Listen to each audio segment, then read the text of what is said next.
Eh ben, c'est parti. Donc, bienvenue à tous. Donc, moi, je suis Nicolas Lambert. Je suis ingénieur de recherche en sciences de l'information géographique au CNRS.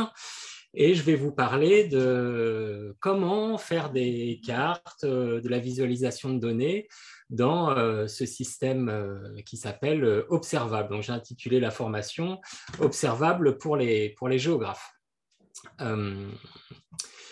Donc en fait, le point de départ de ça, c'est que depuis à peu près un an, moi, je me suis mis à faire des visualisations de données, de la cartographie dans Observable. Et là, je vais essayer de vous expliquer ce que j'ai compris, ce qu'on peut faire, et essayer de partager ce que j'ai, mes connaissances avec vous. Voilà. Alors, pour commencer, ce qu'on peut dire, c'est que donc, Observable, c'est tout un système que je vais présenter ici qui est basé principalement sur le langage JavaScript. Donc, je vais commencer par en dire quelques mots. Tac. Première chose qu'on peut dire sur le langage JavaScript, c'est que JavaScript n'est pas Java. En fait, le nom, il était choisi à l'époque pour faire écho au langage Java qui avait un peu le vent en poupe, mais c'est vraiment bien deux langages différents. Donc JavaScript, c'est un langage qui a été créé hyper rapidement dans les années 90 par quelqu'un qui s'appelle Brendan Eich. Donc en 10 jours, selon la légende. Donc, et c'est un langage qui a beaucoup évolué depuis, qui quelques années après a été normalisé, et depuis 2015, vraiment, c'est un langage qui est mature, qui est implémenté dans tous les navigateurs web de façon quasi identique, quoi. Je sais. Moi, j'ai des souvenirs de ce langage il y a quelques années où il fallait développer des choses un peu différemment pour que ça fonctionne sur Internet Explorer, sur Chrome, sur voilà, différents navigateurs web. Ce n'est plus du tout le cas. Normalement, maintenant, ça fonctionne de façon harmonisée partout. Ce qui est intéressant avec ce langage aussi, donc c'est un langage pour le web qui fonctionne pour les navigateurs web, qui au départ est fait pour faire des animations, de l'interactivité dans le navigateur web. On parle de front-end, côté client, mais c'est un langage qui fonctionne aussi côté serveur depuis quelques années. Donc, on peut faire vraiment des applications extrêmement complètes uniquement avec ce langage-là. Je crois que Netflix, Spotify, c'est des plateformes qui sont faites avec JavaScript. Ce qui est intéressant aussi, c'est que c'est un langage très polyvalent.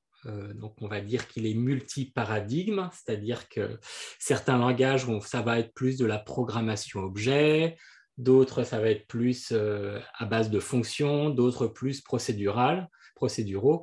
Là, le JavaScript, il va permettre de faire un petit peu tout ça à la fois, même si le cœur du réacteur, ça va être quand même de travailler à base de fonctions.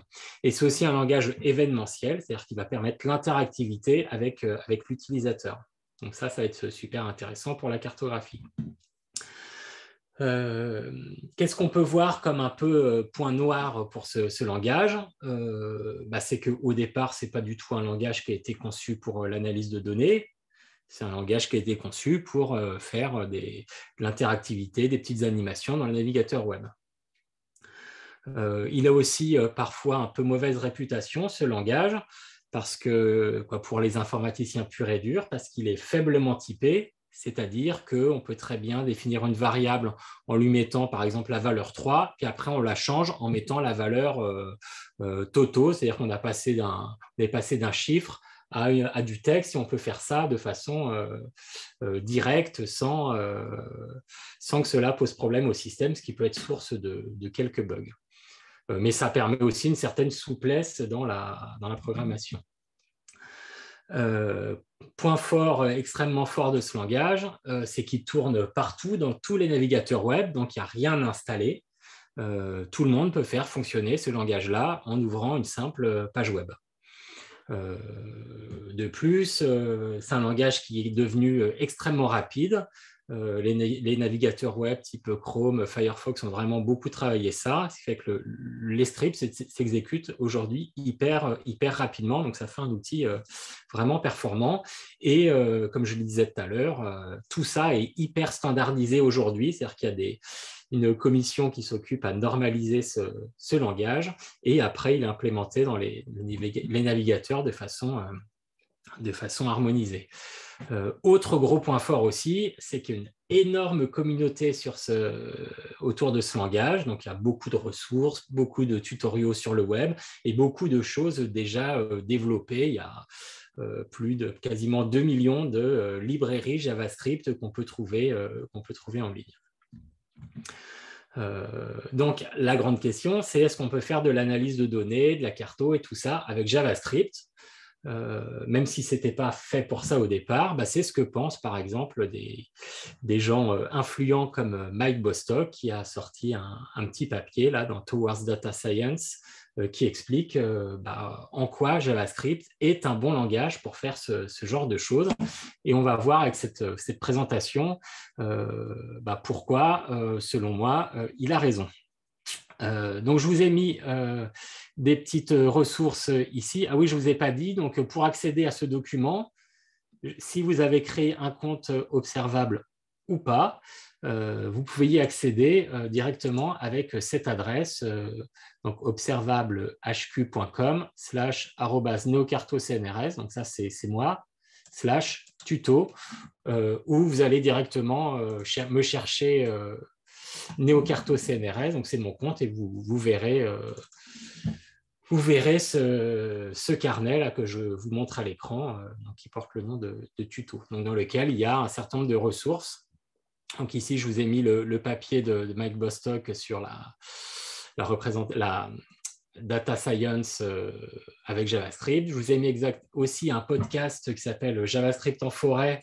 Donc là, c'est un mec qui, pendant le confinement, allait se balader en forêt et raconte ce langage. Donc, c'est des formats audio d'à peu près 1 heure. Donc, c'est intéressant, mais bon, il faut imaginer un peu des lignes de code en audio. Ce n'est pas forcément simple. Et sinon, sur YouTube, il y a une chaîne qui s'appelle Graphicart, où il y a plein de choses extrêmement bien expliquées sur ce langage.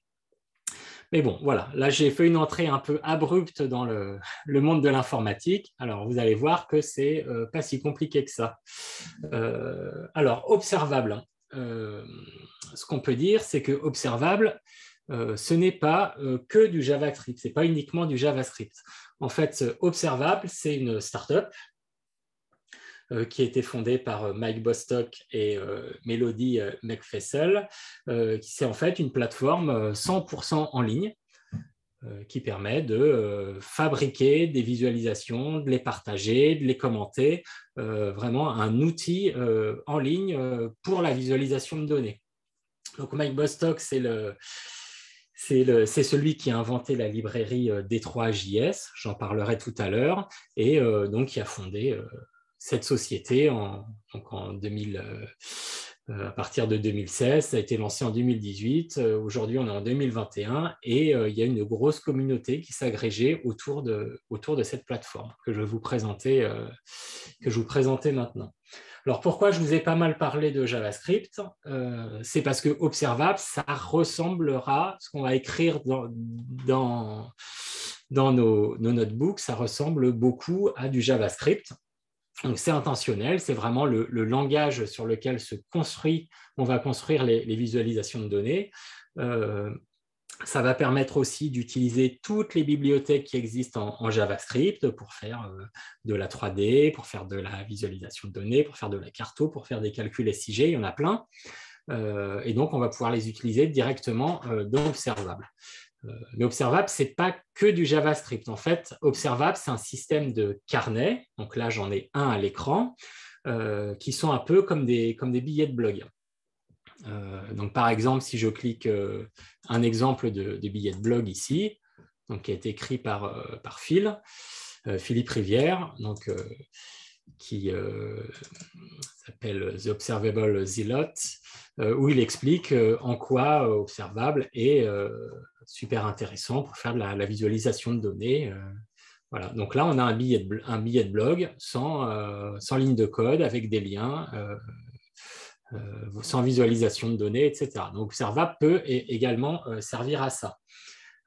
L'avantage de ce système-là, c'est qu'on va pouvoir articuler du texte, des explications rédigées avec des lignes de code. Et donc, on va avoir ce qu'on appelle la programmation lettrée, qui permet d'expliquer vraiment notre démarche, pas seulement d'un point de vue technique, mais aussi d'un point de vue thématique.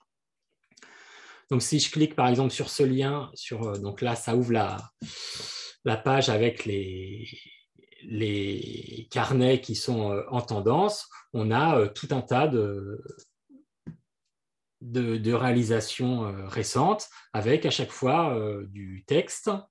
Donc là, il y a quelques bugs. Je vais en prendre un autre. Avec du texte. Voilà, rédigé avec des liens, etc. Et des lignes de code qui vont s'imbriquer avec tout ça. Et souvent, une visualisation tout en haut. Ce qui est important aussi de dire, c'est que les carnets qu'on fabrique, donc pour en fabriquer, il y a juste à se créer un compte et on a accès à toutes ces fonctionnalités. Et les carnets peuvent être soit publics, c'est-à-dire accessibles à tout le monde, soit privés, juste pour soi. Donc, on peut faire des petits tests uniquement pour soi, sachant que tout se passe dans le navigateur. Et je vous ai mis en lien ici un article publié sur Nature qui explique tout cet écosystème autour des notebooks. Alors, qu'est-ce qu'on va mettre dans ces carnets? Donc, le système de ces carnets, c'est qu'on va avoir accès à... on va créer des cellules dans lesquelles on va mettre un contenu. Donc, pour ajouter une cellule, on clique sur le petit plus comme ça, et on écrit quelque chose là-dedans. Donc, on voit qu'il y a plusieurs types de cellules, du JavaScript, du Markdown, du HTML ou du LaTeX. Donc, par exemple, du JavaScript, un truc très simple, c'est que je vais créer une variable, ma variable égale 27. Donc là, c'est du JavaScript, j'ai créé une variable dont la valeur est 27. Ici, je crée une variable, mon tableau, qui est un tableau dans lequel j'ai A, B, C, etc. Et le principe d'Observable, c'est que chaque chose qu'on va écrire va s'afficher juste au-dessus. Donc là, par exemple, j'ai une cellule dans laquelle j'écris ma variable égale 27. J'ai le résultat de ce que j'ai fait juste au-dessus. Ici, j'écris mon tableau égale ABCD. J'ai le résultat de ce que j'ai fait juste au-dessus. Donc, j'ai un tableau dans lequel l'élément 0 vaut A, l'élément 1 vaut B, l'élément 2 vaut C. Si je veux écrire du JavaScript sur plusieurs lignes, on va utiliser des accolades. Par exemple, je crée une variable. Donc, la let, c'est l'instruction JavaScript pour déclarer une variable. Je dis A égale 15, B égale 12, et je retourne A plus B, et j'ai le résultat qui se renvoie au-dessus. Autre exemple, tout à l'heure, j'ai créé mon tableau, il a 3 éléments. J'appelle l'instruction mon tableau.length pour avoir la taille de mon tableau. Réponse 3. Le JavaScript, ça va être pas mal basé sur des fonctions, je vous l'ai dit tout à l'heure. Donc, vous pourrez voir dans les carnets un peu deux façons d'écrire des fonctions. Ça va être quelque chose comme ça. Par exemple, je crée ma fonction Toto, donc égale fonction de A, B, et après, j'ai mes instructions dans les accolades. Je retourne A plus B. Ou alors, ça, c'est une autre écriture qui est un peu plus élégante, moi je trouve. C'est les arrow functions, c'est-à-dire que ça et ça, c'est la même chose. Je crée une fonction qui s'appelle Toto2. Je lui passe comme paramètres A et B et je lui renvoie A plus B. Et donc, après, une fois que j'ai déclaré des choses comme ça, je peux dire, je veux Toto2 de 2 et 10. Donc là, il va me... Ah, zut, Toto2, ça n'existe pas, Toto. Et donc, le résultat est 12. Il m'a fait 2 plus 10. Voilà. Donc, première chose qu'on peut mettre dans nos cellules, ça va être du JavaScript. Deuxième chose, ça va être du LaTeX. Alors moi, je n'utilise pas trop LaTeX, mais ça va être le moyen d'écrire des formules mathématiques. Donc, soit écrire du texte, on peut formater le texte de mille et une façons, et on va pouvoir surtout s'en servir pour écrire des formules. Donc là, formule un peu compliquée, et comme à chaque fois, le résultat s'affiche au-dessus. L'autre type de cellule, ça va être du Markdown. Donc le Markdown, c'est une façon hyper simple de formater du texte, de pouvoir mettre des choses en italique, donc avec des petites étoiles, de faire des liens ou d'écrire des choses en gras, de faire de formater le texte. Donc on va beaucoup l'utiliser pour écrire du texte avec le format de base pour écrire du texte. Et là, je vois que j'ai une petite coquille. Tac. Ah non, avec texte, avec lien. Voilà. Donc, le Markdown, on peut faire aussi du HTML. Donc là, on est dans une page web. Donc, le quatrième type de cellule, ça va être simplement d'écrire du HTML. Donc, par exemple, ici, je fais une petite liste avec des types de fromage. Voilà. Donc, ça s'affiche, le résultat du HTML s'affiche au-dessus. Donc, on est vraiment dans des standards du web. Là. Donc, sur une page web, on va avoir deux moyens de dessiner des choses. Donc, c'est ça qui va nous intéresser, nous, dans cet écosystème-là, ça va être de dessiner des choses. Donc, le premier moyen, ça va être le canvas. Donc, le canvas, c'est une façon de dessiner des images dans la page web depuis HTML5. Donc là, par exemple, j'ai un petit code qui permet d'écrire un rectangle, un carré. Donc, je dis, voilà, de taille de 100 sur 100, une bordure de 1 pixel, voilà, et une couleur style blue. Donc, ça m'affiche ça. Nous, ce qui va nous intéresser un peu plus, parce que surtout pour ceux qui font de la cartographie, qui sont habitués à la cartographie vectorielle, ça va être de dessiner des choses en SVG. Donc le SVG, c'est de la même façon un format standard pour le web, pour dessiner des images vectorielles et qui s'affichent directement dans les navigateurs web. Donc là, par exemple, je souhaite dessiner un rectangle, un carré, excusez-moi, jaune. Donc, je définis un objet SVG. Là, il fait 1000 de large, donc tout ça, 100 de haut. Et là-dedans, je fabrique un rectangle qui démarre ici à 0, 0, qui fait 100 pixels de large et 100 pixels de haut.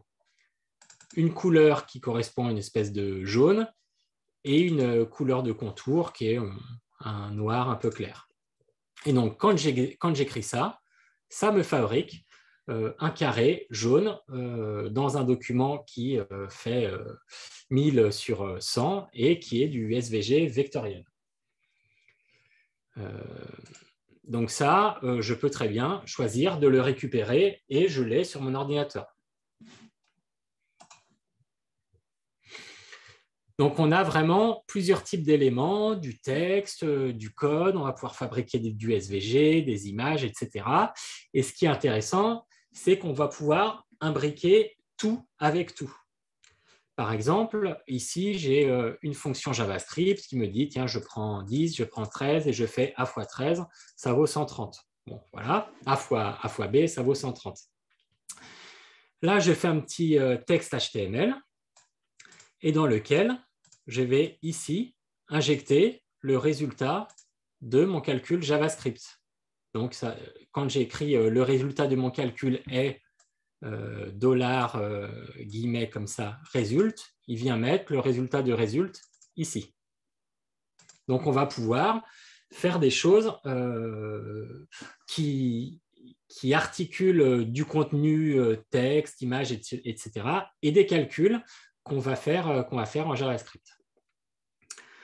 Alors, ce qui est aussi intéressant dans ce système-là, et qui est un peu déroutant aussi, c'est que l'ordre des cellules n'a absolument aucune importance. Par exemple, ici, j'ai déclaré A qui vaut 10, B qui vaut 2, et ici, je calcule A fois B, et ça me donne la valeur 20. Pourtant, cette cellule-là, elle est au-dessus des autres. Je peux la déplacer, la mettre en dessous. Ça n'a absolument aucune importance. En fait, dans Observable, on a une relation topologique entre les cellules, c'est-à-dire que ça ne va pas être l'ordre dans lequel on les écrit ou l'ordre d'affichage. Le système va juste ici se dire « Ah tiens, alors là, pour calculer C, j'ai besoin de A et B. » Et donc, il va chercher A et B, où qu'ils soient. Et si je change la valeur de B, je dis que B, maintenant, ça vaut 5, cette cellule-là est automatiquement rafraîchie pour donner le bon résultat. Et toutes les relations entre les cellules, on va pouvoir les retrouver ici. Donc, si j'arrive à retrouver, par exemple, où je suis là, voilà, je sais que B et C sont dépendants l'un de l'autre. Donc, on a une espèce d'arbre qui va nous permettre de relier tous les éléments les uns aux autres. Alors, pourquoi c'est intéressant ce genre de choses? Ça va nous permettre d'organiser notre page exactement comme on le veut, et ça va permettre aussi, par exemple, de placer la figure qu'on aura réalisée tout en haut de la page. On pourra avoir, par exemple, notre figure en haut de la page, puis du texte explicatif, puis le code qui a servi à fabriquer la figure, et peu importe l'ordre dans lequel on organise ça, c'est à nous d'inventer un ordre logique. Donc ça, c'est, moi, je trouve super intéressant. Alors, qu'est-ce qu'on va pouvoir rajouter dans nos cellules aussi? Ça va être des inputs, c'est-à-dire des boutons, des cases à cocher, etc. Donc ça se fait assez simplement. Donc dans n'importe quelle cellule, soit on écrit ce genre de ligne, soit on a un petit bouton ici qui va nous permettre d'ajouter des choses. Par exemple, je vais ajouter un slider. Tac. Ça écrit le code et ça me rajoute un slider que je vais pouvoir faire dérouler comme ça. Alors, vous avez vu ici, j'ai un petit message d'erreur. C'est parce que en fait, j'ai la variable range qui est définie 2 fois. Donc, on ne peut pas avoir 2 fois le même nom dans 2 cellules différentes parce que ça casserait justement cette idée d'arbre avec des cellules connectées les unes par rapport aux autres. Donc, si je veux régler le problème, celui-là, je l'appelle, il existe aussi, range 3. Voilà. Et donc, je résous mon problème comme ça. Ça, je peux l'enlever. Donc, on peut ajouter des boutons à cliquer, des cases à cocher, des sliders, du texte, etc.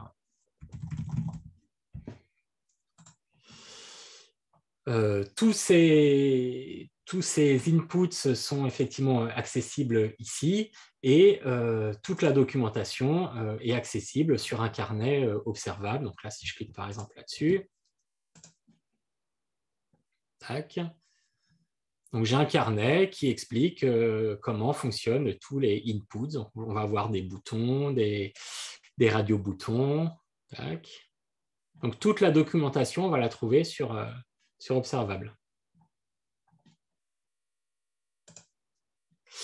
Alors, qu'est-ce qui est chouette aussi avec ces boutons, ces inputs et ce système Observable, c'est que tout va être réactif. Par exemple, ici, j'ai créé un slider qui s'appelle range 2, range 2, qui me dit, voilà, je fais varier un montant de 0 à 100 et j'incrémente de 1 en 1. Voilà. Et en dessous, je crée une petite cellule Markdown dans laquelle je passe le résultat de range 2. Ce qui fait que quand je vais changer ça, je vais avoir le résultat qui va changer directement ici. Donc, si je change ça, par exemple, je mets une incrémentation de 0,1 en 0,1. Voilà. Donc, ce truc-là, On le permet avec l'instruction viewOf, qui n'est pas du JavaScript, qui est vraiment une instruction observable, qui va dire, alors écoute ce truc range 2, dès que je le change, tu rafraîchis le reste. Donc là, ça change la valeur de ce texte ici. Alors, pour la visualisation de données, ça va être super intéressant aussi. Par exemple, là, j'ai créé une petite cellule SVG. Je vais vous expliquer un peu ce que c'est. Donc, un fichier, une petite cellule SVG dans lequel je dessine un rectangle qui démarre de 0, 0, qui a la largeur W pixels, la hauteur H pixels et la couleur color. Et j'ai un texte qui prend la valeur myText. Voilà. Donc ça, au lieu de les écrire directement la couleur, directement la hauteur, directement la hauteur, directement le contenu du texte, j'ai mis ça dans des variables que j'ai définies dans des cellules. Donc ici, j'ai la variable W qui détermine la largeur de mon document, la variable H qui définit la largeur de mon document, la variable couleur qui définit la couleur de mon rectangle, et la variable texte dans lequel il y a écrit c'est trop cool 1. Voilà. Donc ça veut dire que si je veux changer, maintenant si je fais changer, je bouge ce slider, je vais avoir ma figure qui va changer directement. Je peux changer la couleur et changer le texte.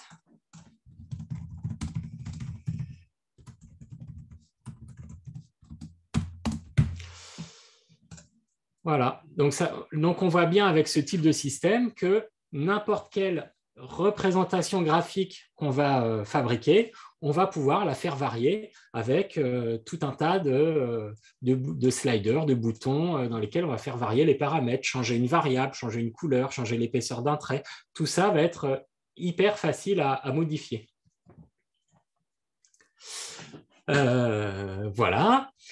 Autre chose qui est vraiment intéressante dans Observable, c'est qu'on a une communauté avec beaucoup de choses qui sont réalisées. Donc, par exemple, je vais retourner là-dessus.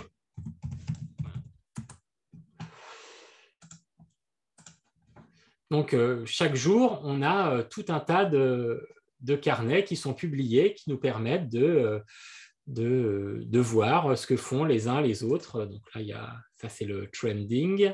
Sinon, on peut regarder uniquement les publications récentes. Donc, il y a des choses en cartographie, mais beaucoup de choses en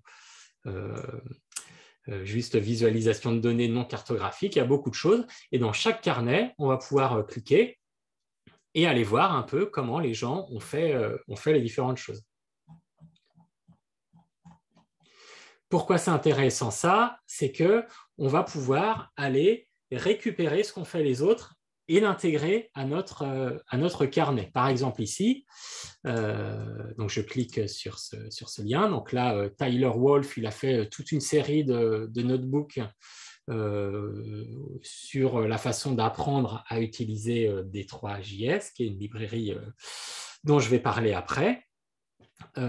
Et donc, par exemple, ici, il explique comment faire un diagramme en bâton. Donc, c'est des cellules avec du JavaScript et du texte qui explique tout ça. Et à la fin, il a un histogramme qui représente je ne sais pas quelle variable par année.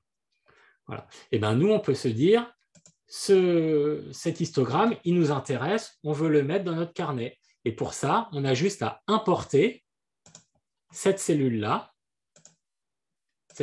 qui s'appelle bars, qui vient du carnet Tyler Wolf, Day 5, etc.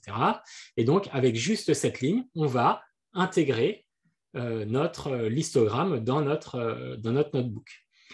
Et ce qui est intéressant aussi, c'est que si nous, on a nos propres données, par exemple ici, j'ai créé une variable, un tableau qui s'appelle MyData qui prend la valeur 10 pour 2005, la valeur 20 pour 2006, la valeur 30 pour 2007, etc. Je vais pouvoir dire, j'importe cet histogramme, mais en injectant mes propres données. Donc, juste comme ça, j'importe l'histogramme depuis Tyler Wolf, etc. mais avec my data, c'est-à-dire ça, à la place de ses données à lui. Et donc, on a un histogramme formaté exactement de la même façon, avec les mêmes paramètres, mais dans lequel j'ai utilisé mes données plutôt que les siennes. Donc ça va être quand même hyper intéressant, parce que si quelqu'un fait quelque chose de chouette, une visualisation un peu compliquée, on va dire, bah, tiens, je vais pouvoir la reprendre et injecter mes données et avoir une visualisation hyper compliquée, mais avec mes propres données.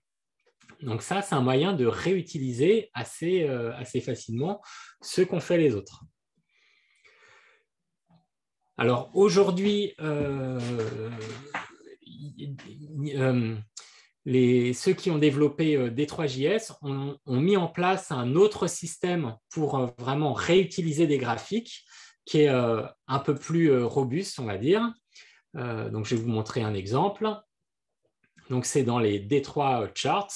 Ils ont mis en place une série d'exemples sur la façon de réaliser des graphiques et réutiliser des exemples. Voilà. Donc l'idée, c'est qu'on a une fonction hyper compliquée qu'on n'a pas besoin de comprendre. Et pour le réutiliser, on va juste importer cette fonction-là et après appeler cette fonction en passant les bons paramètres. Donc, on va pouvoir changer plein de choses, la hauteur, la largeur, les marges, la variable, les couleurs, etc. Donc, on a une fonction beaucoup plus robuste. Et c'est ça qu'ils ont fait ces derniers temps sur Observable, c'est de reprendre tout un tas d'exemples de représentations graphiques pour les rendre le plus réutilisable possible. Voilà. Donc là, dans le notebook, c'est pas là. Si vous cliquez sur ce lien, vous aurez tout un tas d'exemples de graphiques qui sont extrêmement faciles à réutiliser. Alors, autre intérêt de Observable, c'est que c'est complètement collaboratif. C'est-à-dire que là, dans le travail que je suis en train de faire, je peux très bien choisir de le partager avec quelqu'un. Par exemple, donc c'est quelqu'un qui a créé un compte Observable. Par exemple, je vais chercher Philippe Rivière. Et si je clique dessus, je l'ajoute, je confirme. Philippe va pouvoir travailler avec moi sur ce carnet. Et ça va marcher comme ceux qui utilisent des documents, les Google Docs ou HackMD, c'est-à-dire qu'on va voir le curseur de l'autre utilisateur au moment où il écrit pour écrire du texte, mais aussi pour écrire du code. Donc, ça permet de travailler jusqu'à 5 personnes en même temps sur le même document. Après, il y a des versions qui sont payantes pour les entreprises, qui permettent de travailler à beaucoup, de façon privée, sur des carnets. Voilà. Autre avantage aussi de Observable, c'est que si quelqu'un a fait un notebook qui nous intéresse, on va en un clic pouvoir le forker, c'est-à-dire le prendre et le mettre chez nous. Donc, par exemple, je vais aller dans Trendings. Par exemple, je vois quelqu'un qui a fait une carte du Japon ici. Je trouve ça super intéressant. J'ai envie de prendre ce document-là. Voilà, une carte interactive hyper jolie. J'ai envie de prendre ça chez moi pour faire la même carte, mais sur un autre espace géographique. Donc, ce que je vais faire, c'est que je vais le forker. Tac.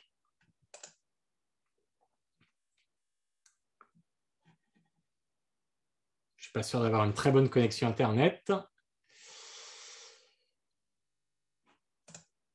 Bon, donc je le fork et après, je vais pouvoir, chez moi, l'ouvrir et le modifier à ma guise. Donc, l'idée, c'est que chaque carnet est associé par une licence. C'est quasiment tout le temps des licences libres qui permettent la réutilisation, etc. Donc, on va copier, ça permet de copier le carnet chez nous et après, on le modifie et on publie la carte modifiée et le système garde la trace de ce que vous avez publié là vient de telle autre personne, etc. Autre truc très intéressant aussi, ça va être cette façon de versionner notre travail. C'est-à-dire que tout ce qu'on fait, toutes les modifications qu'on effectue sur un carnet vont être tracées. Et ça, on le retrouve ici avec la petite horloge. Donc ici, j'ai tout ce que j'ai fait chaque jour. Par exemple, le 10 novembre à 8h41, j'ai effectué une modification sur telle ligne, etc. Et donc, tout est tracé, ce qui veut dire qu'on peut revenir à tout moment à n'importe quelle version antérieure et la republier à la place de la version actuelle, par exemple. C'est hyper pratique parce que ça veut dire qu'on ne perd rien de ce qu'on fait. Si on a fait une bêtise, on peut toujours revenir à la version précédente. Donc ça, c'est pas mal. Et on voit aussi à quel moment on a travaillé. On a un petit histogramme comme ça qui permet de voir que, par exemple, ce carnet-là que je vous présente ici, j'y ai travaillé principalement le lundi 15 novembre. Tac. Ces visualisations qu'on va réaliser dans Observable, on va aussi pouvoir les partager de façon hyper confortable. Donc, par exemple, ici, là, j'ouvre un notebook que j'ai réalisé sur les migrants morts en Méditerranée. Donc, on a du texte ici en Markdown avec des liens. On a ici du texte avec un peu de JavaScript à l'intérieur et on a surtout le code qui est en dessous. Donc là, j'ai une visualisation de données interactive, animée, etc. Ça, si je veux l'intégrer dans un blog ou un autre site web, je vais cliquer sur les 3 petits points et je vais cliquer sur Embed.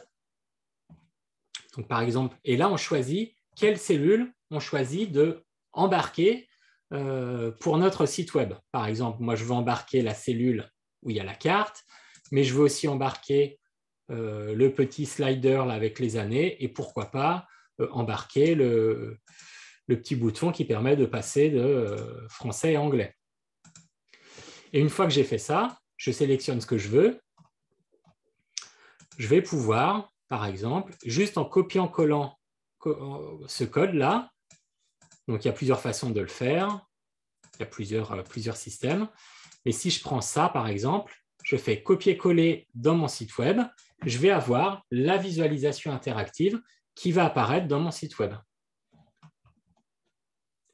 Par exemple, donc cette visualisation-là, elle est publiée sur un autre site. Donc on retrouve ici, il n'y a plus du tout de ligne de code.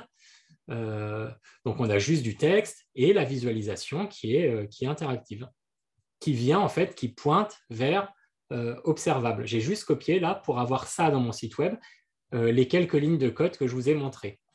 Et on peut pointer à la fin, par exemple, le code source de la visualisation de données, qui est le carnet observable. Donc on a 2 niveaux de partage. On a le carnet observable dans lequel on a le code source et tout le travail de prototypage de la visualisation de données. Et ce truc-là, on va l'embarquer dans des sites web qui vont être destinés à un public un peu plus large.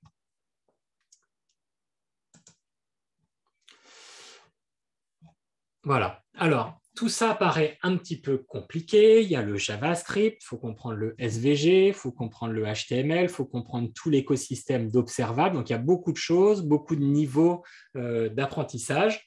Heureusement, il y a beaucoup de tutoriels dans Observable. Donc, par exemple, il y a la rubrique tutoriel, dans lesquels il y a, par exemple, quelques vidéos qui sont extrêmement bien faites. Donc, c'est en anglais, mais c'est très court, très condensé, qui permettent de saisir les principes principaux d'Observable. Il y a aussi toute une documentation toute une documentation d'Observable sur les graphiques, donc avec des rubriques, etc. Il y a plein de tutoriaux et il y a aussi un forum dédié à Observable qui est assez vivant. C'est-à-dire que quand on poste quelque chose là-dessus, généralement, on nous répond à chaque fois. Donc ça fait. Et puis, il y a tout ce système de carnet qui fait que quand quelqu'un a fait un truc, on a juste à recopier ce qu'il a fait, modifier des choses et voir ce qui se passe. Donc ça, c'est la bonne façon d'apprendre aussi, c'est changer des trucs et voir ce qui se passe. Voilà. Alors, depuis peu, l'équipe d'Observable, donc avec Mike Bostock et Philippe Rivière, ils ont développé une librairie JavaScript qui permet de faire des graphiques en quelques lignes de code seulement, donc sans programmation un peu lourde. Donc, cette librairie s'appelle Observable Plot. Alors, moi, j'ai appelé ça plot.js. Et Philippe, ce matin, a regardé mon carnet et m'a mis un petit commentaire. Donc, on peut commenter aussi les carnets des uns et des autres en me disant que la librairie, on l'appelle plutôt Observable Plot. Donc, je vais faire la modification directement. Tac. Et je vais cliquer sur Resolve.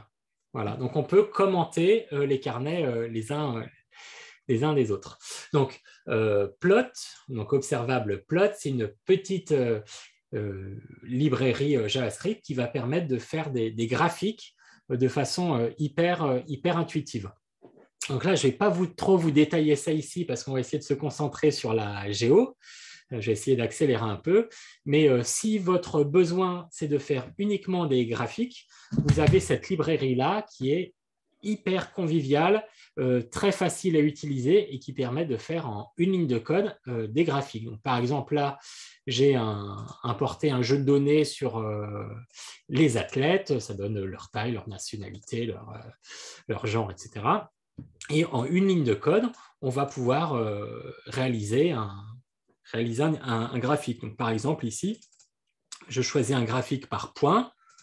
Je choisis mes données athlètes. En X, je définis alors je ne sais pas exactement à quoi ça correspond dans le tableau de données, la hauteur de l'athlète, donc son poids, sa hauteur, son sexe, et je dis que voilà, en X, j'ai le poids, en Y, j'ai la taille de l'athlète, et en l'épaisseur des ronds, j'ai le sexe. Mais j'aurais très bien pu dire, je ne veux pas le contour, je veux la couleur. Et j'aurais eu mon graphique comme ça. On a, pareil, si on utilise plot.recty, on va avoir des histogrammes comme ça, ou des histogrammes séparés. Donc, on a un petit outil là qui permet de faire beaucoup de représentations graphiques en écrivant pas beaucoup de choses. Donc ça peut être pas mal si on veut faire juste un petit graphique comme ça, intercalé avec du texte, ça va marcher très bien. Mais je ne vais pas développer ça plus ici parce qu'on va se concentrer vraiment sur la logique de la librairie D3JS qui va nous permettre de faire des représentations cartographiques. Mais bon, il y a beaucoup de documentation là-dessus sur Observable, donc n'hésitez pas à aller voir. Alors, rentrons dans le cœur du sujet. Donc, on va parler de la librairie D3JS, dont vous avez probablement peut-être entendu parler. Donc, c'est D3, c'est pour Data Driven Documents. Donc, c'est une bibliothèque JavaScript qui a été développée par Mike Bostock, encore lui, il y a plus de 10 ans déjà. En fait, Mike Bostock, c'était quelqu'un qui avait commencé une thèse en visualisation de données et donc qui a commencé à mettre en place ce petit outil et qui a été travaillé après dans le monde du journalisme donc au New York Times de mémoire et qui a vraiment révolutionné la façon de mettre en ligne des visualisations de données interactives, graphiques et cartographiques. Et donc, il a travaillé là et il a fini par quitter ce journal pour continuer à travailler sur ces visualisations de données, continuer à développer D3JS et mettre en place donc, la société Observable. Donc D3JS, ça va être vraiment la librairie standard hyper utilisée pour faire de la visualisation de données sur le web. Donc, elle a 10 ans et on en est aujourd'hui à la 7e version. Donc, ça a beaucoup, beaucoup évolué. Et aujourd'hui, un système comme Observable va intégrer directement la librairie D3JS, également Plot et tout un tas de choses, mais vraiment D3 et la couche sous-jacente pour faire de la visualisation de données dans Observable. Alors, c'est une librairie qui a beaucoup évolué au cours du temps, donc depuis 2011. Donc, au départ, c'était une seule librairie on devait tout charger. Depuis 2016, tout ça a été éclaté en plein de modules différents. Ce qui fait que si on veut avoir besoin d'une petite fonctionnalité de cette librairie, on peut juste charger un des éléments sans forcément charger tous les autres. Mais bon, dans le cas d'Observable, tout est chargé, donc on a accès à toutes ces fonctionnalités de façon complètement transparente. Alors, comment ça marche D3JS? Alors, D3JS, ça va être basé sur le principe de la manipulation du DOM. Alors, le DOM, donc c'est Document Object Model, donc c'est une interface de programmation qui va permettre d'accéder et modifier le contenu d'une page web comme si c'était un arbre. Dans une page web, ça va être un peu des choses imbriquées comme ça. Donc, on a une page HTML dans laquelle on a le corps du document, dans lequel on a un fichier SVG, dans lequel on a mis un cercle et un carré. Donc, ça va être le contenu d'une page web. Et donc, on peut le visualiser un peu sous forme d'un arbre. Dans HTML, il y a le body, dans lequel il y a le SVG, dans lequel il y a 2 branches, un cercle et un rectangle. Le DOM, ça va être un peu la façon dont on va accéder à ces objets, en créer d'autres, modifier les propriétés, etc. Donc, plutôt que d'écrire quelque chose comme ça de façon statique, le principe du DOM et de D3JS, c'est qu'on va écrire ce genre de choses. Donc, je vais vous détailler un peu ça. Donc, on a une cellule JavaScript dans lequel je fabrique un document SVG avec l'instruction, donc ça c'est une instruction de D3, d3.create. Donc je crée un document SVG et je lui passe des attributs. Donc les attributs, c'est que ça va faire 500 $ sur 60 de haut et je lui mets une couleur de fond qui va être du gris. Après, à cette variable SVG que j'ai créée ici, donc je la rappelle ici, et je vais lui écrire svg.append pour ajouter un cercle dont je lui donne comme propriété le centre en X à 50, tac, ici, centre en Y à 30, ici. Rayon 25, donc le rayon sera 25, et la couleur de fond, une sorte de rouge. Je refais la même opération, mais pour créer un rectangle, donc svg.append rect. Je choisis le x, donc ce point-là, x égale 100, y égale 5, hauteur 50 pixels, largeur 50 pixels, couleur, une sorte de bleu. Et après, je renvoie ce que j'ai fabriqué. Donc, plutôt que d'écrire quelque chose comme ça, qui est statique, pas modifiable, etc., on va écrire en JavaScript ce genre de code qui permet de fabriquer un document SVG. Donc, ça peut être un peu long, mais en fait, c'est ce genre d'écriture, elle est assez confortable parce qu'on crée un objet et on a une ligne pour chaque attribut qu'on souhaite affecter ou modifier. Donc ça, c'est équivalent à ça. Sauf que là, on écrit en HTML et là, on écrit en JavaScript. Donc, la manipulation du DOM, ça va être un petit programme JavaScript qui va écrire dans notre page web. Ce qu'on va pouvoir faire aussi, c'est, par exemple, ici, créer un cercle dont l'attribut identifiant vaut MyCircle, créer un rectangle dont la classe vaut MySquare, ou je crée une variable ici, MySquare2, qui fabrique un rectangle. Donc là, ça va être les standards du web, c'est-à-dire que chaque objet dans une page web, on peut l'associer soit à un identifiant, soit sur une classe, ce qui permet normalement dans le web de faire les positionner au bon endroit sur la page ou affecter des styles graphiques particuliers. Donc là, j'ai défini un cercle, un rectangle et encore un rectangle, mais il n'y a rien dedans. Pour l'instant, je n'ai pas du tout dit quelle taille ils faisaient, où ils se positionnaient, quelle couleur ils avaient, etc. Donc, je les ai créés là et je vais pouvoir, avec l'instruction select, sélectionner n'importe quel élément de ma page et lui affecter des propriétés. Donc là, je dis par exemple svg.select myCircle. Donc, je sélectionne ce cercle-là, pour l'instant normalement qui n'est pas encore dessiné. Je lui dis couleur de fond bleu, position XY5030, rayon 25.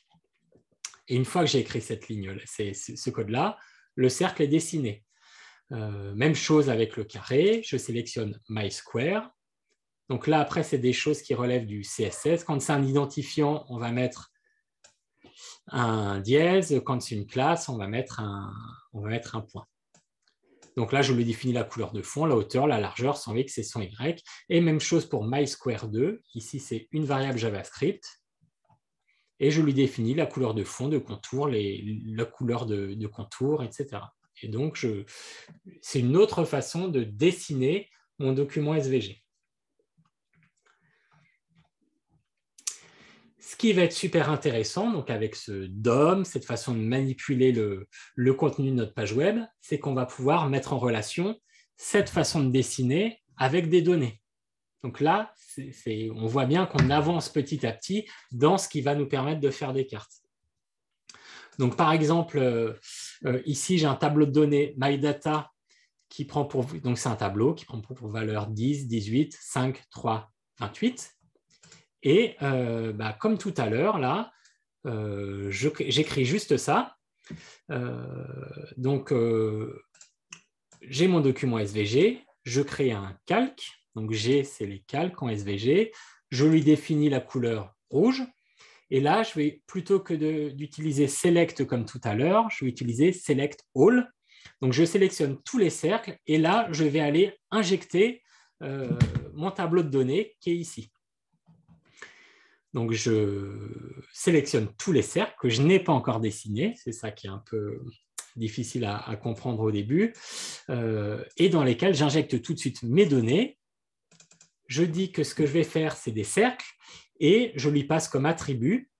Alors, comme attribut, on va dire, par exemple, la valeur du rayon. Donc là, je fais en X, je fais en sorte qu'il s'affiche de façon séparée de 100 pixels les uns des autres. Et comme rayon, je vais passer la valeur d'abord 10, puis 18, puis 5, puis 3, puis 28. Donc, par exemple, là, si je change la valeur 13 ici, j'ai un cercle qui change.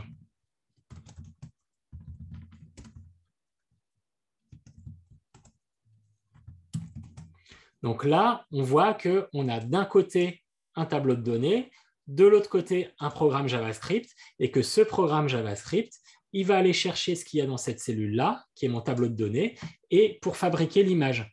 Donc, on voit bien que dans notre processus de réalisation cartographique, ça va être de la même façon, ça va être la même chose. On va avoir un tableau de données avec nos données sur la population, le PIB, etc. Et un petit programme qui va aller chercher ce tableau de données pour réaliser, par exemple, des cercles proportionnels ou des couleurs, etc. Ce qui est pas mal aussi dans D3JS, c'est qu'on va pouvoir mettre un petit peu d'animation dans ce qu'on fait. Donc là, par exemple, je dessine un rectangle. j'écris mon rectangle, mais c'est un cercle. Donc, j'aurais pu changer le nom. Voilà, donc un cercle qui démarre à 50-30, qui a 25 de rayon et une certaine couleur. Et là, avec les instructions transition, duration et delay, je vais dire les propriétés de mon cercle là, je vais les modifier après 2 secondes. Là, je vais attendre 2 secondes. Puis, pendant 3 secondes, je vais modifier la position en X de mon cercle, son rayon et sa couleur. Donc, si je rafraîchis cette cellule, je vais avoir quelque chose comme ça.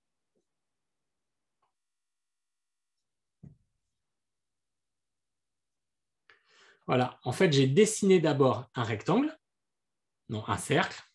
Voilà, j'ai dessiné un cercle, je changerai ça tout à l'heure. Puis après, je change ses propriétés. Donc en X, au départ, il était à la position 50. Après, au bout de 2 secondes, je vais lui dire qu'il faut qu'il soit à la position 450. Et lui s'arrange pour faire la transition. Là, j'attends 3 secondes. Et pendant 2 secondes, je reviens au point de départ en changeant le rayon et la couleur du cercle. De la même façon ici, je choisis de changer. Donc, je dessine des cercles qui font tous le même rayon, 10. Et en 2 secondes, je dis que je vais leur affecter la valeur du rayon qui correspond à mon tableau de tout à l'heure. Donc, si je rafraîchis la cellule, je vais avoir quelque chose comme ça. Donc ça donne des idées sur la façon de construire des images à partir de données, les animer et voilà, faire bouger des petites choses comme ça. On va pouvoir aussi créer de l'interactivité avec D3JS et JavaScript. Donc par exemple ici, j'ai fabriqué mes cercles comme tout à l'heure, mais je vais rajouter cette petite instruction on qui veut dire qu'à chaque fois que je bouge ma souris et que je touche le cercle, qu'est-ce que je vais faire? C'est en une demi-seconde, je vais lui changer la couleur et je vais lui changer le rayon et je vais écrire le cercle sélectionné à un rayon qui correspond à la valeur de mon rayon, de mon cercle. Donc, si je passe la souris ici, tac.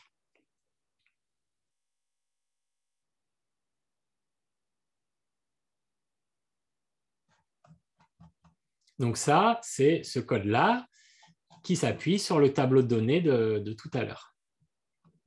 Donc en fait, ça peut paraître, quand on voit ça comme ça de but en blanc, ça peut paraître un peu compliqué, mais en fait, on a vraiment, voilà, je sélectionne mon cercle, j'ai une transition, ça dure 5 secondes, je lui mets la couleur de fond qui correspond à ce code hexadécimal et le rayon 25, voilà.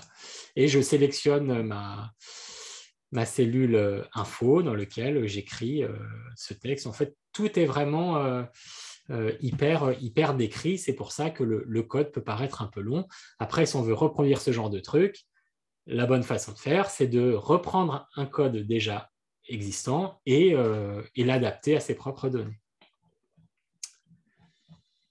Alors, comment apprendre tout ça? Donc, comme je vous le disais, il y a beaucoup de données et d'exemples sur Internet, et notamment dans Observable. Donc, par exemple, là, si je vais sur observable.com, donc sur le compte de D3, ils ont une rubrique qui s'appelle Learn Be Free, dans lequel il y a beaucoup de choses. Et par exemple, ce qui va être intéressant pour nous, c'est qu'on va retomber assez vite dans leurs explications sur la sémiologie graphique de Bertin. Donc ça, cette réflexion-là sur comment on représente graphiquement des données va vraiment être au cœur des explications et de ce que propose D3JS.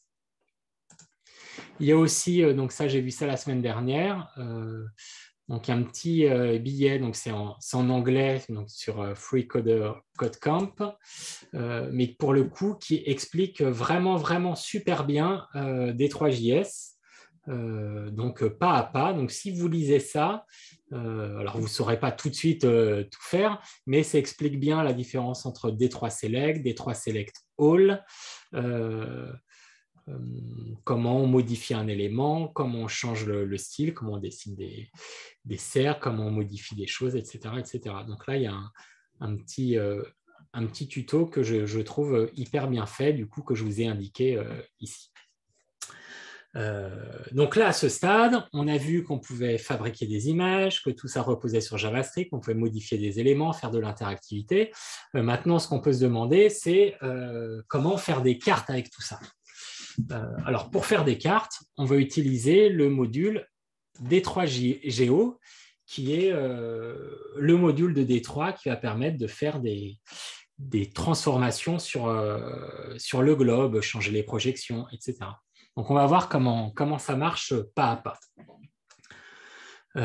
Alors, le premier truc qu'on a besoin de faire pour faire une carte, ça va être de charger un fichier de données. Donc ça, je ne vous ai pas montré ça encore, comment on ajoute des données dans Observable, mais ça va être ici, avec un petit système de pièces jointes. Donc on clique sur ajouter des données, et après ces données-là, si on clique sur la petite flèche, ça va ajouter la ligne de code qui permet d'intégrer ces données. Donc la ligne de code, ça va être ça, fichier attaché.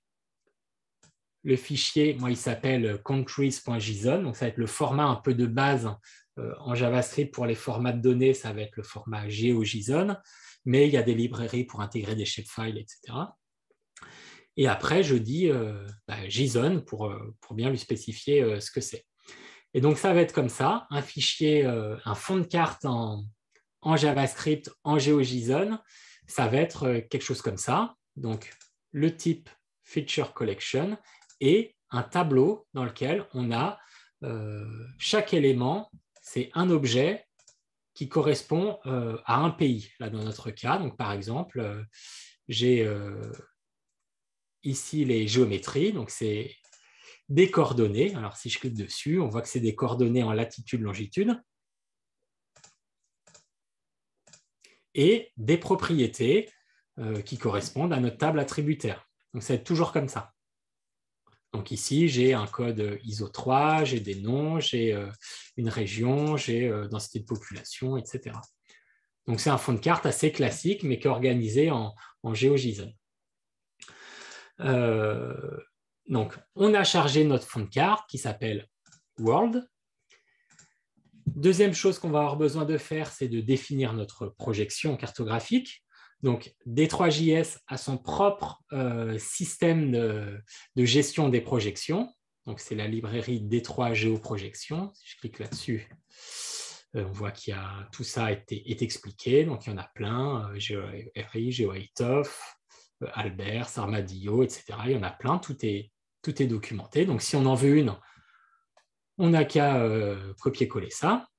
À chaque fois, il y a des exemples qui montrent comment l'utiliser, comment les modifier, voilà, et vous les trouverez dans Observable de façon assez simple. Donc là, moi, je choisis la projection de Bertin. Donc, le fond de carte, ma projection. Je vais définir la hauteur de ma carte. Donc, par exemple, je choisis ici 500 pixels, sachant que dans Observable, la largeur, elle est définie automatiquement pour occuper la largeur de la page. Donc, il y a juste à définir la hauteur. Et après, donc c'est là le truc, la fonctionnalité très intéressante, ça va être la définition du chemin avec l'instruction D3 GeoPath qui permet de passer de notre fond de carte en GeoJSON en latitude-longitude en lui donnant une projection, et ça va déterminer le dessin des différents pays dans notre page web.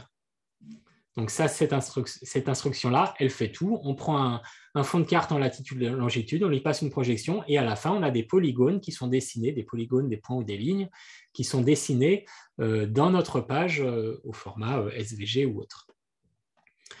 Là, je définis aussi un objet de type sphère, c'est-à-dire la surface de la Terre. C'est ce qui va s'afficher en bleu ici. Et après, j'ai juste à afficher la carte. Alors, pour afficher la carte, ça va se passer comme ça. Comme tout à l'heure, je définis un document SVG, donc d3.create SVG, je définis la taille de ce document, sa hauteur, sa largeur, etc. Et après, je vais avoir une petite instruction comme ça pour chaque couche. Donc, la sphère, donc je vais écrire ça. Je crée un calque. Donc, G, c'est les calques en SVG. Je crée un chemin et je lui mets comme donnée la sphère, ça. Donc, datum, sphère. Je définis une couleur de fond et après, je lui passe le chemin en question. Donc, le chemin, c'est-à-dire que je prends ma sphère et je fais cette transformation en passant la projection, en le mettant au bon format dans ma page. Donc, passe, c'est cette instruction-là. D3.geopass de projection. Donc, ça fait cette surface-là en bleu clair, qui s'affiche en fond. Après, par-dessus, je vais rajouter des graticules. Donc là, on a une instruction de D3 qui est D3.geograticule. Donc là, 10, c'est tous les 10 degrés. Mais on pourrait passer des paramètres pour faire tous les 5 degrés, tous les 10 degrés, tous les 20 degrés, etc. Et je définis donc pas de couleur de fond, une couleur de contour qui est blanc, une épaisseur, une opacité, et je les veux en pointillé. Donc là, j'ai mes graticules en pointillé. Et puis, je vais afficher ici ma couche World. Donc, c'est de la même façon. Je crée un calque, je crée un chemin, je mets ma couche World et je définis les attributs, donc une couleur de fond, une couleur de contour, etc. etc. Donc là, ça ne sert à rien, c'est 2 fois. Clac. Voilà, et là, je l'ai mis en vert.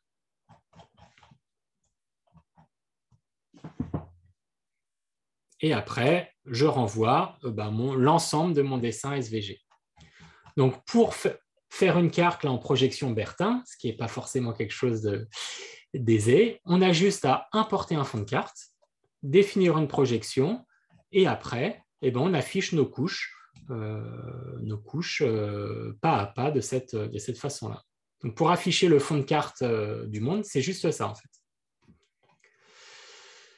Alors maintenant, ce qui va être... donc là, on voit qu'on arrive assez vite quand même à prendre un fond de carte au format standard de la géomatique, donc GeoJSON ou autre, et en faire un document SVG. Maintenant, ce qui va être intéressant, c'est de relier ces fonds de carte avec des données. Donc, pour faire des cartes, du coup, on va avoir une opération, une abstraction sur les données qui va consister à transformer nos données attributaires en signes graphiques en les faisant rentrer dans la page, des gradations de couleurs, des tailles de symboles, etc. Donc, c'est ça qu'on va voir. Et ça va souvent reposer sur les instructions qui sont dans le module D3 Scale, c'est-à-dire comment on prend des données qui sont en millions d'habitants, etc., et on les ramène en gradation de couleurs ou en taille de symboles. Ça va être des questions d'échelle. Voilà. Alors, pour ajouter un jeu de données, ça va être de la même façon. Donc, tout à l'heure, j'ai rajouté un fichier JSON. Là, je vais ajouter un fichier CSV qui est toujours ici, là. Ça s'appelle continent.csv. Tac, pardon. Donc, j'attache un document, un fichier qui s'appelle continent.csv. Je dis que c'est du CSV et ça me fabrique, encore une fois, un tableau dans lequel il y a des objets. Donc, des objets dans lequel il y a un identifiant, un nom et le code de la région, le nom de la région plutôt. L'idée, c'est de faire une carte ici où on va cartographier chaque continent d'une couleur particulière. Si je veux visualiser mon tableau de données un peu mieux que ça, je peux le faire assez facilement avec Inputs Table. Donc, c'est quelque chose qu'on va retrouver ici, là, Inputs Table, qui va me permettre de visualiser mon tableau de données de cette façon-là, dans un vrai tableau organisé. Donc voilà ce que j'ai comme données. J'ai un code, un nom et un code de région. Alors là, j'ai deux choses à définir. Donc là, ça va être de la manipulation JavaScript pure et dure. C'est que je vais devoir définir des couleurs pour faire correspondre une couleur à chacun de mes continents. Donc, là, comment je vais faire ça? J'utilise l'instruction chem tableau 10 qui sont en fait dans D3, il y a tout un tas de jeux de couleurs, y compris les jeux de couleurs de Color Brewer, pour ceux qui connaissent. Donc là, je prends un jeu de données qualitatif un peu au hasard. C'est 10 couleurs. Moi, je prends les 5 premières et je rajoute à la fin du blanc. Donc ça me crée un tableau dans lequel j'ai 1, 2, 3, 4, 5 couleurs, plus du blanc à la fin. Ce que je vais faire aussi, c'est que je vais récupérer toute cette colonne-là, là, région code, pour récupérer uniquement les occurrences et les mettre dans un tableau. Donc ça, j'ai créé cette petite ligne-là que je ne vais pas vous détailler. Mais en fait, en JavaScript, on a l'objet set qui permet de récupérer les modalités des valeurs contenues dans un tableau. Donc là, j'ai quelque chose où j'ai un tableau dans lequel il y a Asie, Europe, Afrique, Océanie, Amérique et rien du tout. Et je crée une petite fonction qui va me permettre de mettre en relation les codes de en relation le type le nom de la région et une couleur. Donc c'est l'instruction getColor. Donc je ne vous détaille pas ça spécialement, mais ça me permet à la fin de, par exemple, avoir la fonction getColor de Europe et ça me donne la couleur qui va correspondre à l'Europe. Dernière étape, je vais créer donc une map. Alors une map, c'est une espèce d'objet clé-valeur qui va mettre en relation cette fois-ci chaque code de mon fond de carte à une couleur. Donc ça, je le passe un peu vite, mais c'est des opérations qu'on fait en JavaScript assez facilement et ça va être un peu toujours les mêmes. Donc là, vous pouvez prendre le temps après coup de regarder un peu comment fonctionne cette échelle-là, comment new map, ce que ça veut dire, etc. Donc l'idée, c'est de fabriquer une map, donc quelque chose qui fait correspondre un identifiant de pays à une couleur. Et après, je vais pouvoir fabriquer ma carte de la même façon que tout à l'heure. Je crée mon document SVG, je crée ma sphère, je crée mes graticules. Et là, je vais créer donc ma couche de pays, mais à la place d'utiliser datum qui affiche tous les pays d'un coup, on va dire, data va aller chercher pays par pays et va permettre d'affecter une propriété, une couleur, un style à chacun des pays. Donc ça se passe comme ça. Je sélectionne tous les chemins. Je mets mes données à l'intérieur et je commence à fabriquer des chemins dont, avec un attribut qui est l'épaisseur, le contour en blanc, l'épaisseur des contours à 0,5. Et ici, je vais dire comme couleur, et bien comme couleur, je prends ce truc-là et je dis, je prends à chaque fois la couleur qui correspond à mon identifiant. Donc si c'est ARG, je lui mets telle couleur. Si c'est AUT, je lui mets telle couleur, etc., etc. Donc là, je lui dis, je prends les couleurs de mon code ISO 3 qui est contenu dans mon fond de carte. Et je dessine le chemin. Et donc, quand je fais ça, eh ben, j'ai une carte où j'ai l'Amérique en vert, l'Afrique en rouge, l'Europe en orange, l'Asie en bleu, etc., etc. Et ce qui n'a pas de continent en blanc. Après, on a aussi des choses en noir là qui me disent qu'il y a un problème de jointure entre mes données et mon fond de carte. Donc ça, c'est quelque chose d'assez récurrent. Par exemple, il me manque Taïwan, le Kosovo et le Sahara occidental que je n'avais pas dans mes données. Donc, il faudrait régler ce problème en mettant ça en blanc, etc. Il y a aussi tout un tas de choses qu'on peut importer pour fabriquer des légendes. Donc, on a D3 Color Legend qui permet de formater des légendes de tout un tas de façons, soit qualitatives ici, soit ordonnées, continues. Donc, il y a tout un tas de choses qui permettent de fabriquer des légendes. Il y a juste à aller voir là-dedans et regarder comment c'est fait. Donc, par exemple, si je clique sur Legend ici, tac, ça ne va pas être ça. Voilà, si. Donc, il y a tout un tas de façons de représenter des légendes dans Observable. Donc, on va pouvoir juste copier-coller ce code pour avoir une légende qui nous intéresse.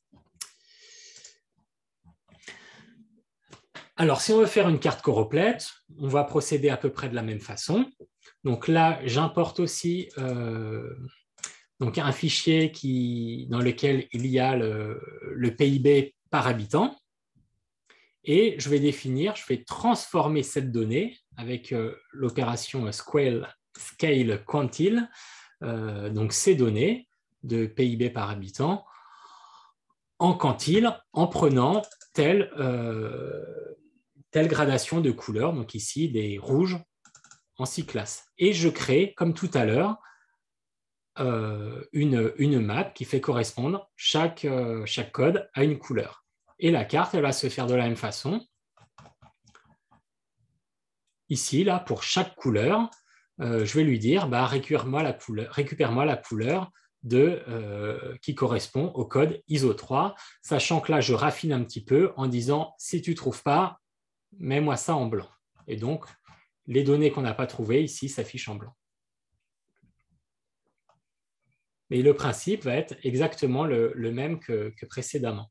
En fait, on a nos données, on crée une petite fonction qui va faire correspondre pour transformer ces données-là en couleurs, et on fait une map qui va permettre de faire correspondre mes codes des pays en couleurs.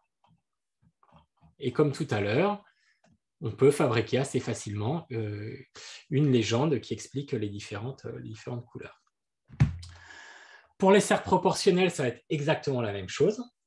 Là, je charge un fichier de données donc, qui correspond au PIB en 2018. Je l'affiche avec l'instruction inputs table. Donc, je vois que j'ai identifiant, les noms et le PIB en 2018.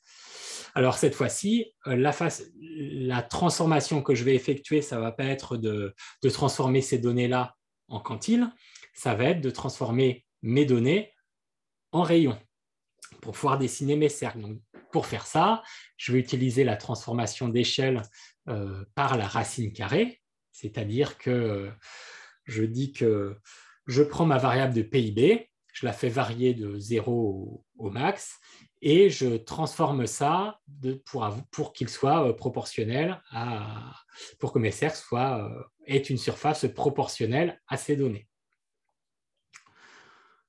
Donc là, pour raffiner un peu le truc, j'ai une petite fonction que je ne vais pas vous détailler, mais qui permet de placer le cercle au centre du plus gros polygone, parce que sinon on peut avoir des soucis pour la France avec les départements et territoires d'outre-mer.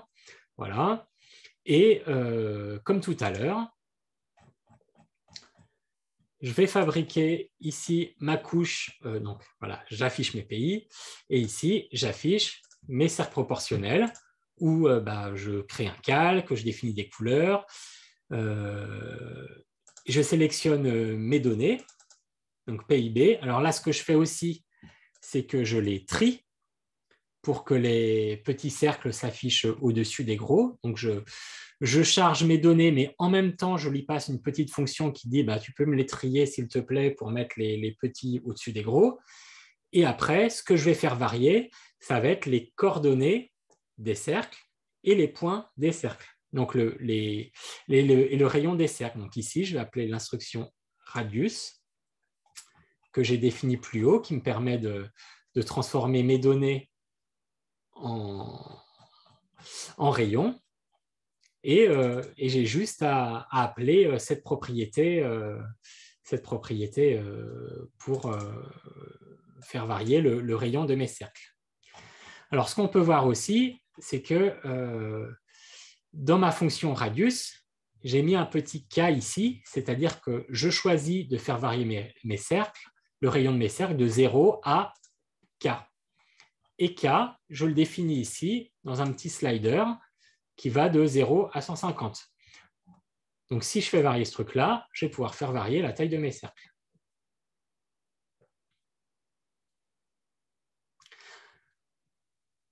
Alors, ce qu'on voit aussi ici, c'est qu'on a des cercles ici qui ne sont pas géolocalisés. Donc, je les ai laissés volontairement parce que c'est un cas qui peut arriver souvent, c'est-à-dire que dans mon tableau de données, j'ai des données qui n'ont pas réussi à être jointes. Donc, il y a des données parce qu'il y a une valeur de cercle, mais par contre, je n'ai pas réussi à les joindre avec mon fond de carte.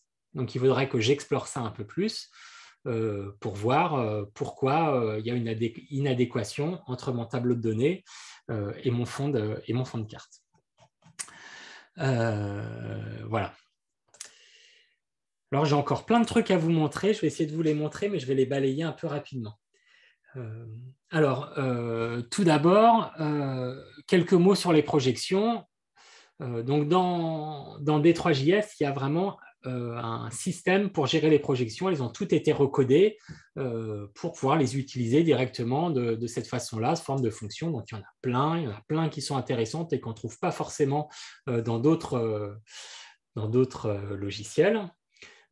Mais si on est habitué aux projections classiques dans les SIG, on va pouvoir aussi utiliser la librairie Proche4JS qui va permettre d'utiliser n'importe quel système de projection dans ce système de D3. Donc, par exemple, ici, je définis la projection EPSG 3035 qui est la projection classique au niveau européen. La projection officielle, et je vais pouvoir transformer cette projection en fonction compatible avec D3JS. Donc voilà, donc je définis ça, et ce petit bloc de code qui est toujours le même, je vais pouvoir afficher mon fond de carte avec toutes les projections qui sont contenues, par exemple, dans QGIS. Donc ça va être très polyvalent. Alors, je voudrais vous parler aussi encore de 2-3 trucs, mais il est déjà 11h27, donc je vais aller assez vite. Donc, je vous ai parlé du format GeoJSON pour les fonds de cartes. Il existe aussi le format TopoJSON, qui est une extension de GeoJSON qui permet de faire des opérations sur la topologie assez rapide. En fait, le principe de ce fond de carte, de ce format, c'est que plutôt que de stocker, par exemple, tous les polygones, on va stocker les arcs de ces polygones et avec l'information comme quoi tel arc appartient à tel polygone de gauche et tel polygone de droite. On a une information forte sur la topologie. Et ça va nous permettre de faire des choses assez intéressantes. Donc, on peut passer du format TopoJSON au format GeoJSON assez facilement de l'un à l'autre. Et on va pouvoir, en une ligne de code, par exemple, extraire les frontières avec l'instruction topojson.mesh. Donc là, je prends mon fond de carte et j'extrais les frontières en lui disant « enlève-moi ceux qui sont sur les bords. On garde que ceux qui ont deux pays en commun. » Et on obtient les frontières en une ligne de code. On va pouvoir aussi agréger les pays avec l'instruction topojson.mesh. Donc là, on obtient un polygone unique qui correspond à l'agrégation de tous mes pays. Voilà. On va pouvoir aussi, avec l'instruction topojson.neighbors, connaître les voisins de chaque polygone. Donc ça peut être des choses qui sont très utiles en analyse spatiale, où on va faire des calculs basés sur la contiguïté, sur la distance. Donc là, on va avoir, grâce à TopoJSON, très rapidement la possibilité de connaître les voisins d'un pays qu'on sélectionne. Par exemple, si je prends la France, tac, j'ai comme voisin, je sais que j'ai 10 voisins qui sont ici. Donc j'ai Andorre, le Brésil, l'Espagne, l'Italie, l'Allemagne, etc. Je change de pays, tac, Saint-Marin. c'est un peu Andorre, etc., etc. Donc ça, on va pouvoir récupérer assez facilement les pays voisins. Et grâce à TopoJSON, on va aussi pouvoir simplifier les géométries. Donc, on a une instruction TopoJSON Presimplify et Simplify. Donc, c'est juste ce petit bout de code qui va permettre de généraliser un fond de carte de façon assez simple. Donc, moi, j'ai utilisé ça pour faire un petit outil comme ça, il s'appelle Let Sketch Map, où à partir d'un fond de carte comme ça, eh ben, on peut dessiner quelque chose qui s'exporte sous forme de dessin comme ça. Donc ça, c'est juste avec TopoJSON. Il y a une autre librairie qui va être super utile pour les géographes. Ça va être turf.js, donc on peut charger dans Observable, donc qui n'est pas une librairie chargée par défaut, mais il y a de la documentation en ligne, tout est super bien expliqué. Donc pour le charger, moi je tape ça, turf égale require turf, on en est à la version 6. Donc j'extrais par exemple ici les États-Unis. Et donc dans Turf, on va voir tout un tas d'opérations type SIG, par exemple l'opération buffer. Donc là, je prends ma couche États-Unis, je lui détermine un buffer de 50 km, je définis l'unité kilomètre, je choisis que ça soit plutôt arrondi, ce que je vais fabriquer, et j'obtiens, donc à partir de ce qui est en pointillé, la couche là qui a 50 km des États-Unis. Si j'avais mis 70, ça se sera agrandi. Donc, on va pouvoir faire des buffers. On va pouvoir faire des différences. Donc, par exemple, je peux faire la différence entre le buffer que j'ai calculé et mon fond de carte de départ avec l'instruction turf difference. Et donc là, je récupère juste cette bande qui correspond au contour des États-Unis. Je vais pouvoir faire des intersections. Donc, par exemple, ici, je définis un point centré sur New York. Donc, j'ai été chercher dans Google Maps les coordonnées latitude, longitude de New York. Ça me fabrique ici un point. Et je fais un buffer autour de New York de 650 km. Ça me fait ce cercle-là. Et ici, je calcule une intersection entre cette bande que j'ai calculée tout à l'heure et ce cercle ici. Et donc, je récupère un polygone qui correspond uniquement à ce qu'il y a en violet ici. Donc là, on est dans des opérations SIG extrêmement classiques, mais vous voyez qu'on peut les faire en JavaScript assez facilement. Et donc ça, on peut intégrer ce genre de choses dans des processus de représentation cartographique. De la même façon, on va pouvoir faire une union entre nos différents objets. Donc là, je n'ai pas fait la différence entre cette petite bande-là et ce cercle-là, je les ai agrégés.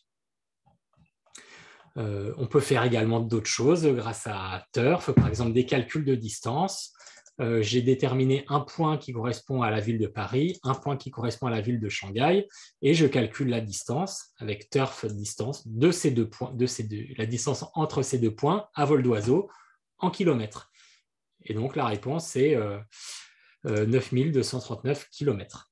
Et si je veux tracer ce chemin le plus court entre ces deux points sur la carte, ça va être l'opération Turf Great Circle. Et ça va être ça, parce que bon, voilà, c'est en ligne droite, mais vu la projection que j'ai utilisée, la ligne droite n'est pas une ligne droite dans ma représentation cartographique. Et donc ça, c'est des choses qu'on va pouvoir fabriquer extrêmement facilement. Dernière petite chose que je voulais vous montrer aussi, alors ça c'est dans l'univers de D3JS, ça va être la possibilité de fabriquer très rapidement des polygones de Voronoi par exemple.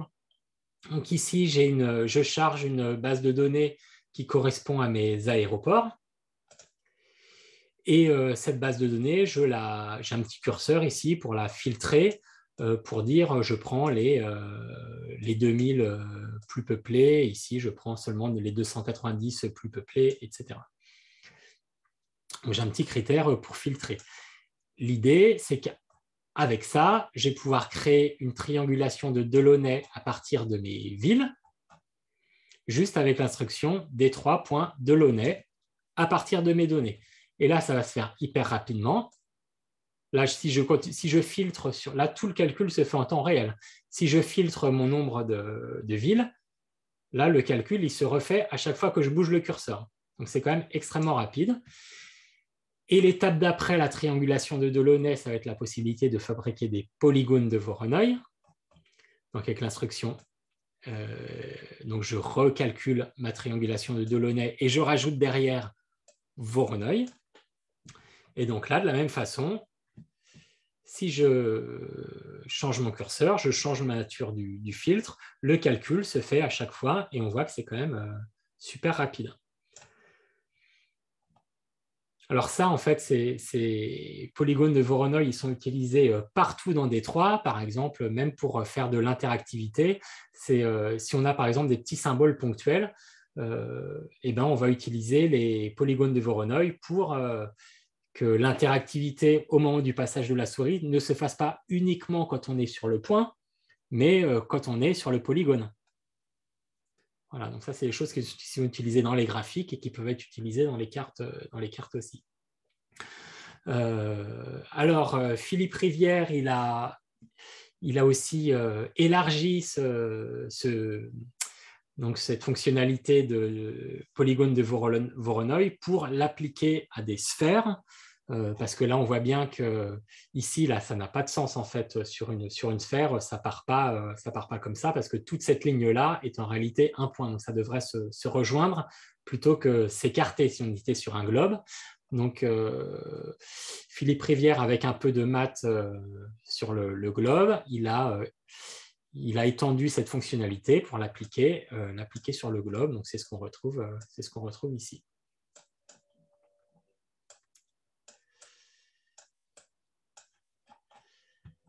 Voilà. J'arrive au bout de la présentation. Donc, pour conclure, qu'est-ce que je peux vous dire? C'est qu'on peut faire vraiment beaucoup de choses avec D3 Observable, que c'est un outil qui est vraiment, à mon avis, hyper intéressant pour faire de la représentation de données cartographiques, graphiques, etc.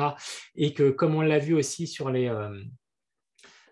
tutoriels qui expliquent D3, on tombe tout de suite assez vite sur Jacques Bertin. Donc, on a quand même des liens très forts entre ce qui nous intéresse, nous, cartographes, et la façon dont est pensé développer ce module D3, cette librairie JavaScript D3JS. Après, je suis conscient que le coût d'entrée là-dedans, il est quand même assez fort. C'est-à-dire que pour ceux qui ont commencé à regarder un peu des langages type R, ça va être plus facile de rentrer dedans parce qu'on est sur une logique de tableau de données. Là, on va être dans JavaScript sur une logique d'objet, JSON, plutôt sur un fonctionnement de type arbre dans lequel on navigue. Donc, ça peut être assez déconnecté d'un point de vue intuitif de la statistique. Après aussi, ce qui n'est pas évident, j'en conviens, c'est qu'il y a beaucoup de choses à apprendre. Donc, il y a le JavaScript à connaître un petit peu, les librairies D3JS, l'écosystème d'Observable, mais aussi, il faut aussi connaître un peu le HTML, le SVG. Donc, il y a beaucoup de choses qui s'imbriquent dans le web qu'il faut comprendre un petit peu, même si personne n'est spécialiste de tout. Après, moi, je trouve qu'on est dans un langage, dans un écosystème qui facilite vraiment le partage d'informations. C'est très collaboratif, tout est transparent et ça incite, voilà, le fait de voir ce que font les autres nous fait progresser et on est dans un écosystème où tout le monde partage ce qu'il fait. Donc, on a un fonctionnement très collaboratif et d'entraide. Voilà, quoi. Pour ma part, moi qui étais plutôt à faire des cartes de la géographie avec le langage R, je suis maintenant complètement convaincu de l'intérêt de cet outil pour faire de la géographie un peu quanti. Voilà. Si ça vous intéresse un peu tout ça, donc moi j'ai tout un tas de notebooks que vous pouvez retrouver donc avec le nom Neocarto CNRS. Donc là, je vous en ai mis quelques-uns. On peut réaliser des représentations cartographiques assez originales, hein, même ces cartes en champignons que faisait Phil Carto. Ici, des cartes en ligne, des espèces de cartogrammes rectangulaires, des cartes par points. Ici, on a une carte des localisations des bars à Paris. Ici, une carte sur les passeports interactifs, sur les projections, etc. Et on a, voilà, ici, j'avais fait petite carte sur l'altitude en fonction de la latitude. Donc, on peut faire aussi des choses animées assez facilement, je dirais, puis en longitude. Ben voilà, je vous remercie. Si vous avez des questions, je peux y répondre. Et sinon, bah, n'hésitez pas, vous pouvez mettre des commentaires dans le notebook. Vous pouvez créer essayer de faire des expérimentations, puis venir vers moi si vous avez des